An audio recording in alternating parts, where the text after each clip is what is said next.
Hello everyone and welcome to the Why series, and the topic for the day comes from a very important article that has come in today's The Tribune.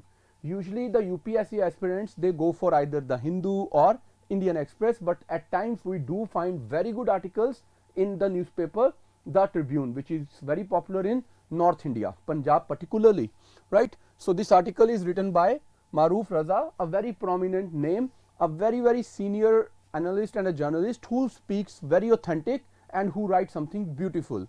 So he talks about why there is a need on a reality check for China's designs, why India should not take it easy, that China has agreed to withdraw the forces. Today our defense minister is going to make a statement in parliament as well. I hope you all will be taking note of it too. So here some of the important facts that I would like my students to know and understand. See, one thing in this box, something very basic but very important as well. So the thing is, the reasons for the border dispute lie in the pages of history, India-China relations, going back to the Shimla conferences and the McMahon lines that was drawn by British in 1911-12, and China from the very start of it being a communist China when Mao Zedong came to power 1949, right? And China disputing that McMahon line and disputing the entire idea of borders with India. So the reasons for border dispute lie in pages of history that show why an acceptable settlement is still a far cry. To settle the things for all the time, to settle them permanently, seems to be a little difficult thing, right? It seems to be a little difficult thing. Why it seems to be a difficult thing? If we see the origin of the dispute, the very original idea in the mind of the Chinese establishment, what Mao was telling his people. For China, there is Mao Zedong's vision that saw Tibet. They see Tibet as the palm, right? For them, the dispute with India and the borders, right? This palm is, for them, it is Tibet.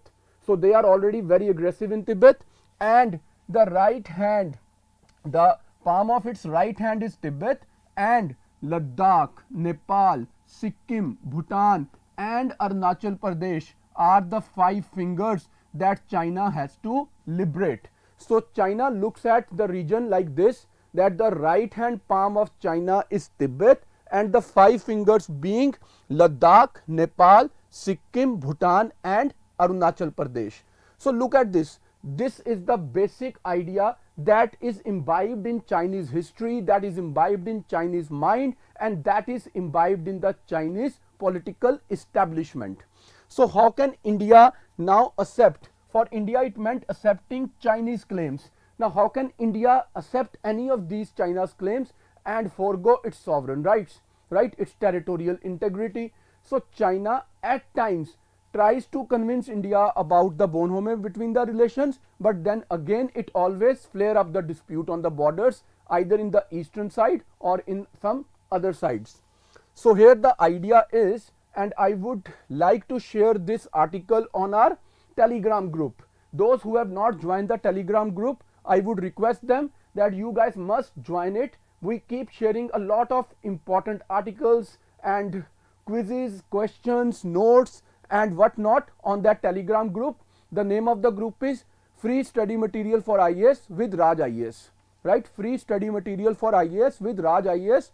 You guys should join it. It will give you a lot of important things to look at.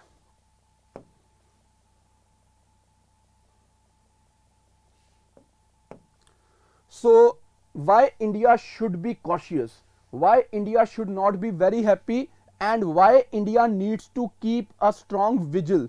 If we go back in history and look at the events of 1962, right? In 1962, when we had a war with China, the Sino-India war, at that time also what happened is that China first made a build-up on the borders, and then there was a discussion between Pandit Nehru and his Chinese counterpart, and the dispute seems to have been resolved and the troops started falling back.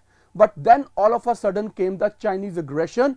Once the winters were over and the snow started melting and the passes were open, the Chinese troop all of a sudden came up in a huge number and then the history is known to all of us. So it seems that China historically and habitually had been doing it, flaring up the tensions, reducing them, and then all of a sudden attacking. So we believe that this time the Indian political establishment will not make the same mistakes that were made in the past and will take the Chinese offer on its reality check and make sure that we are not going to reduce the guard on the border. There is no lowering of guard on the border. We will protect India's sovereignty and integrity, and our forces are capable enough to take any challenge, to take on any challenge, whatever it is, right? So please do listen to the statement of Defense Minister today in Parliament, and I will share this article. Do read it, right? Remember few things that I have told you, so that you must keep an eye on the statement made by our Defense Minister Mr. Rajnath Singh today. This particular statement, one thing, and another important thing is the historical events given in this article: 1993, 1996, 2005 and 2013.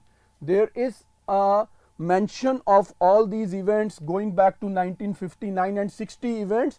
Once you read it, you will be more capable, more able to listen to the speech, or if you don't listen to the speech, at least what comes next, right? Why I have taken up this issue today, so that we can spill it over to the next discussion of Y series after the statement given by our Defense Minister. So this article will bring you in a perspective, put you in a perspective, and then tomorrow our lecture can be more elaborate and it can be more fruitful for all of us, right? Thank you very much. God bless you all. See you tomorrow. Thank you.